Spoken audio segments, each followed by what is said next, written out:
Welcome to Global Rhythms Live, World Music and Dance Digital Concert Series presented by Ensemble Topaz. Hi everyone, it's with great joy that we welcome you to the 6th edition of Global Rhythms Live World Music and Dance Digital Concert, where we feature diverse performances by artists practicing different genres of world music, dance, and performance traditions from around the world. I'm Paromita, co-artistic director and choreographer of Ensemble Topaz, a Toronto-based integrated music and dance ensemble, and it's my great joy and honor, along with Mike Anklewitz, to present to you this week's edition of Global Rhythms. We would also like to take a moment to wish all of our friends and supporters who celebrate a peaceful and joyous Eid. Eid Mubarak on behalf of all of us at Ensemble Topaz. This week on Global Rhythms Live, we have artists with us from different cities of Toronto and Hamilton, both in our Ontario province in Canada. And these artists perform a variety of world music and dance traditions, including Mediterranean music, Middle Eastern dance, Kazakh music, and Kurdish dance. Joining me in the studio is Mike Anklewitz, musician, composer, and music director for Ensemble Topaz, as well as several other music projects, as well as faculty member of Royal Conservatory of Music in Toronto. He's also our managing technical director for Global Rhythms. Thank you so much, Paromita, and thank you so much, everybody, for joining us today. To us, in so many ways, this concert series keeps alive the tradition of performing live art forms, the ability to perform to an audience, which is so often a part of our everyday lives as performing artists. We started this journey to be able to continue to perform for our audiences and to also share a little bit about the artistic journeys of these incredible artists that we are honored to present. So please click the link or visit the GoFundMe page to support our artists. Any donation is wonderful, but we do recommend $5 to $25, whatever you can pay. Your support is what keeps our artists going at this time. Our first performer today is Professor Judith Cohen. Judith Cohen is a Montreal-born, Toronto-based ethnomusicologist, medievalist, singer, storyteller, instrumentalist, and inveterate traveler. She teaches part-time at York University and is the consultant editor for the Alan Lomax Spain collection.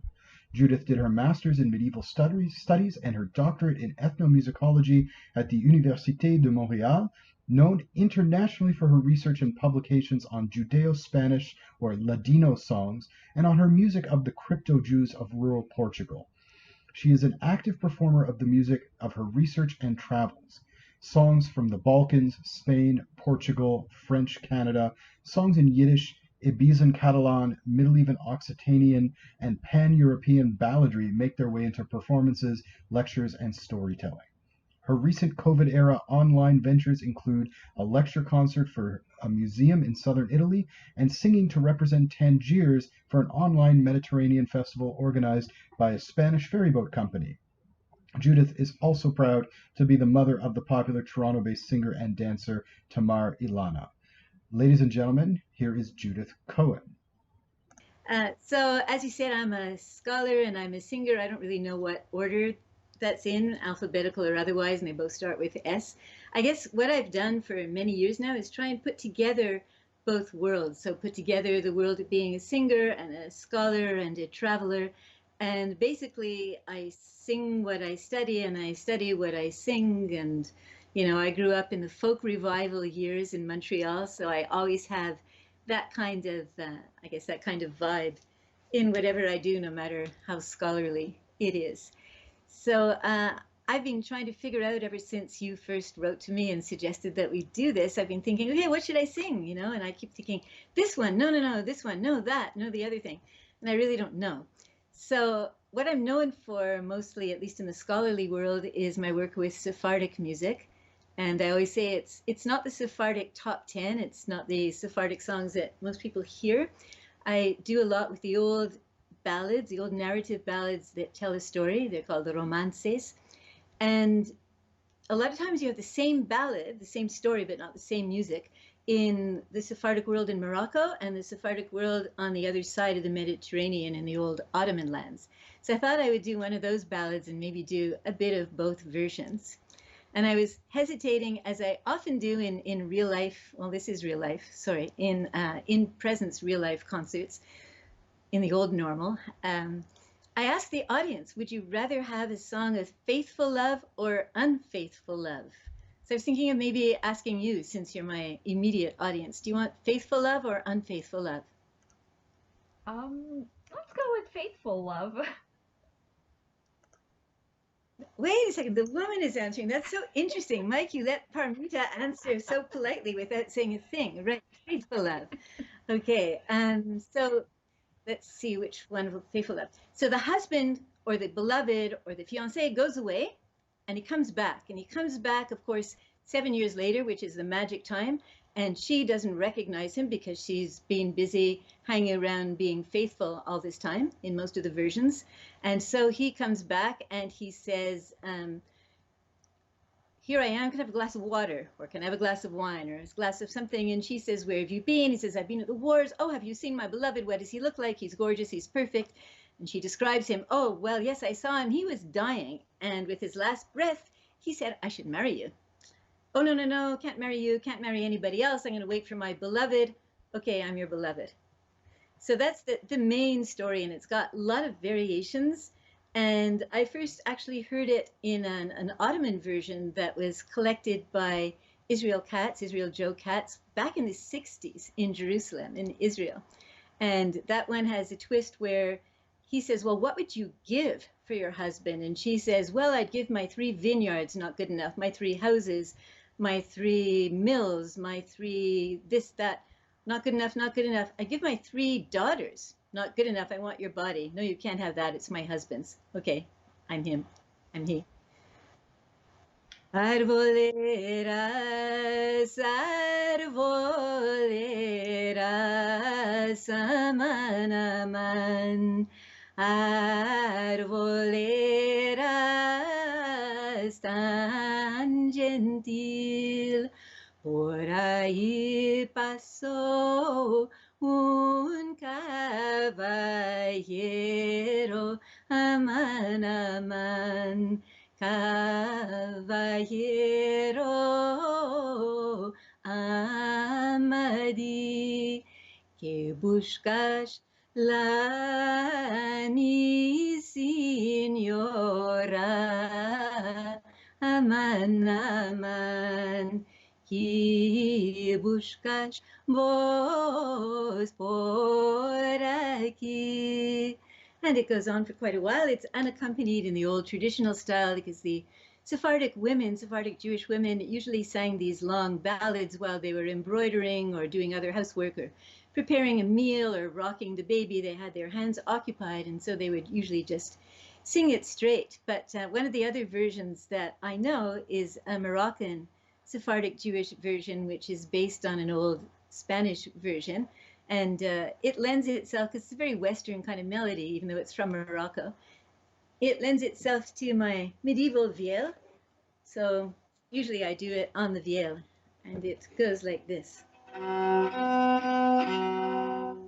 Escuché, señor soldado, si de las guerras venís, si las guerras, mi señora, de las guerras del inglés, si habéis visto a mi marido, por fortuna alguna vez, dame señas, mi señora, que le pueda conocer. Mi marido es blanco y rubio, alto es como un ciprés, y en la punta de la espada lleva las armas del rey. And it goes on, there's all kinds of variations. There's a version from Quebec in French, which is actually apparently based on a version from Belgium that is in the style of an old Quebec chanson à répondre, where you repeat, the audience or the rest of the group repeats the lines. I don't have a rest of the group here, but it would go like this. Germaine, belle Germaine, allons nous promener. Germaine, belle Germaine, allons nous promener. Dans mon chemin joli chevalier. Il me demande, Germaine, êtes-vous fille à marier? Qui est mariée? Ah non, je ne suis pas.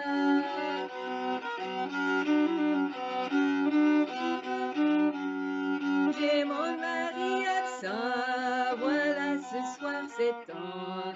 Fidèle, je lui serai jusqu'au dernier moment.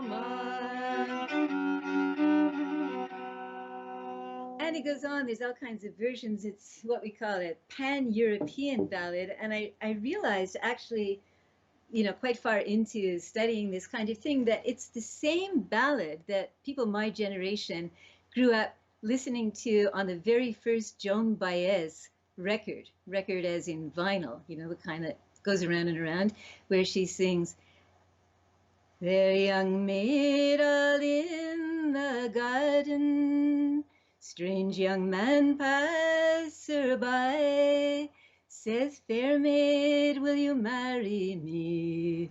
This then, sir, was her reply. Oh no, kind sir, I cannot marry thee, for I've a love who sails along the sea. He's been gone for 7 years, still no man shall marry me."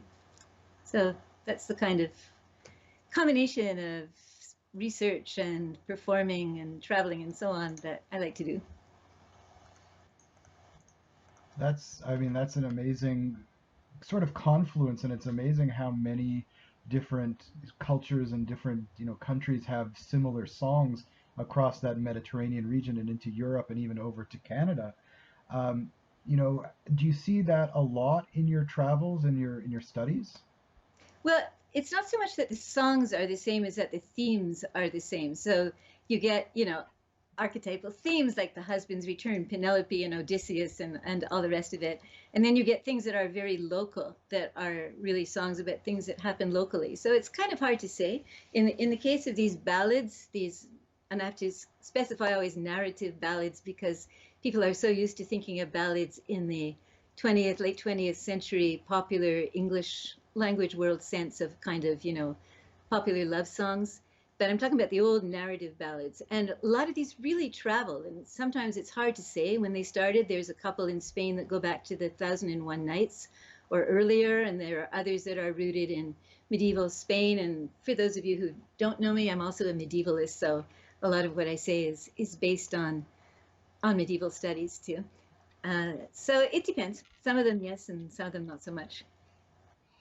Well, can you tell us a little bit about the medieval vielle that you were playing? Because it's, such an interesting sound and a different way of accompanying yourself than a lot of musicians have. Right. Well, this actually, again, comes from all my years playing medieval music. I had a women's group in Montreal. In fact, I kind of do things backwards. I started Sephardic music because I went traveling to Spain and Morocco and Turkey and the Balkans and so on, back starting in the early 70s. And I learned about Sephardic music by sheer coincidence from a Spanish Galician bagpiper in 1973, when it was still Franco and all kinds of things were happening, and went back to it having all these musical traditions more or less familiar already.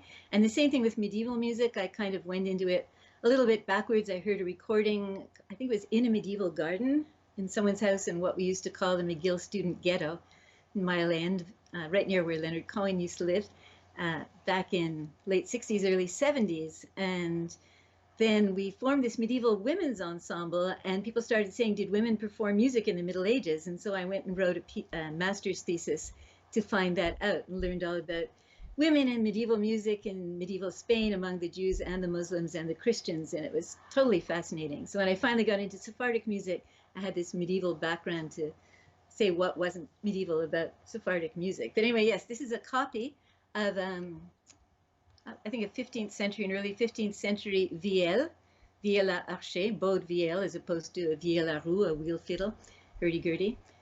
Great. So we'd love to hear you sing another song or suite of songs. So please share something else with us. Well, let's think. Well, I talked about medieval music. I've spent a lot of time in Portugal. Uh, what I've done is, as I said, what I work on, what I sing reflects a lot of where I've traveled. Not so much, it's the other way around. It's not so much that I travel to the places I'm studying as that I study the places I've traveled to. So I do a lot of music from the Balkans. I do a lot of music from French Canada, Quebec, and Acadie, also French Ontario. I play, traditional style spoons. But I also started, after I'd done a lot of work and postdoc work with Sephardic music, I started working with the hidden Jews of Portugal to find out if they had kept any old traditions. And to do that, I had to find out what the traditions were in the areas where they lived, because otherwise I couldn't say whether they sang anything different from everybody else. And one of the most interesting instruments that I learned about was this square drum. It's called the square drum because it's square. This is the typical size one they play in a lot of Portugal, but in the Middle Ages, where you first see it in iconography, it's much smaller. It's kind of more this size. And in fact, my travel square drums are the smaller size. This is, one of the things that sitting in my living room allows me to do is pick up the bigger ones. And they're sewn together. The skins are actually, let me find it. I don't know if you can see it, but the skins are actually sewn together under the decorative ribbon. It may not have a ribbon. Sometimes there's things inside, as in this one. Sometimes there's not. And in the old days, it was called a doof. It's still called a doof in Portugal, not so much in Spain.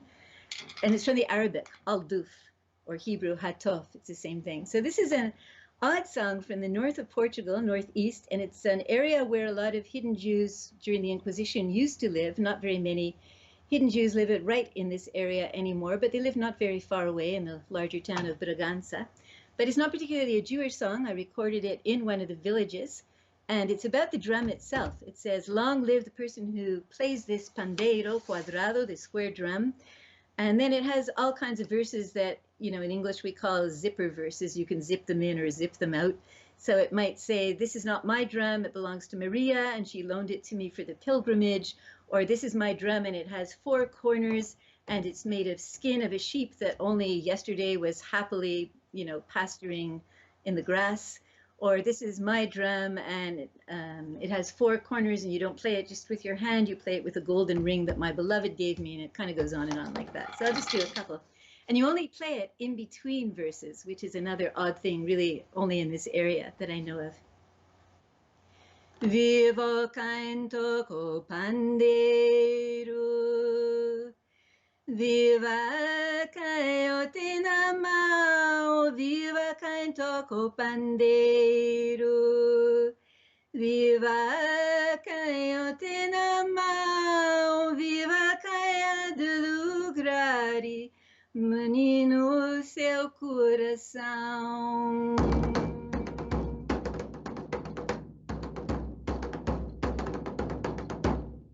Este pandeiro que eu toco é feito de pelo velha, ontem comeu na carpaça, hoje toca com rebenta.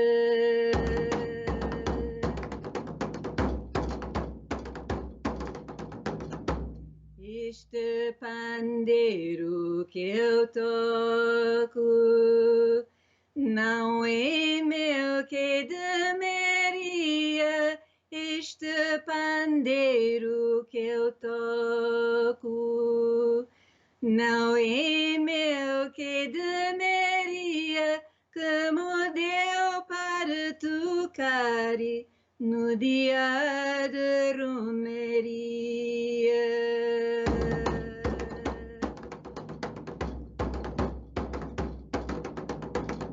Pandeiro de 4 esquinas, não se toca com a mão, toca-se com anel de ouro, prenda do meu coração.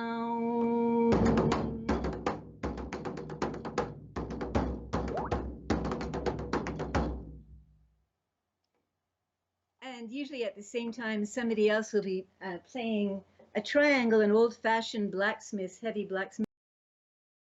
be rubbing two conch shells, viera shells, the kind that you make coquille Saint-Jacques from together. So these are all village traditions, and I try and perform them as close as I can to the way they were done in the village.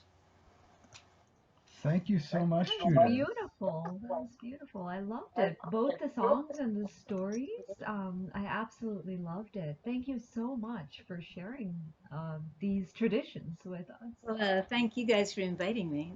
It's a beautiful series, and I've really enjoyed watching and listening to all these other artists. So a huge thank you to Professor Judith Cohen, and thank you to all our viewers. Please stay with us. We'd also like to mention that if you are joining us on Facebook, Facebook sometimes generates auto captions, which are fantastic for accessibility if you are listening to the conversation in English, but sometimes if there's a song in a different language, you might get some interesting captions underneath. So we just wanted to let you know that there is an option for turning your captions off on the viewers end if you're joining us on Facebook.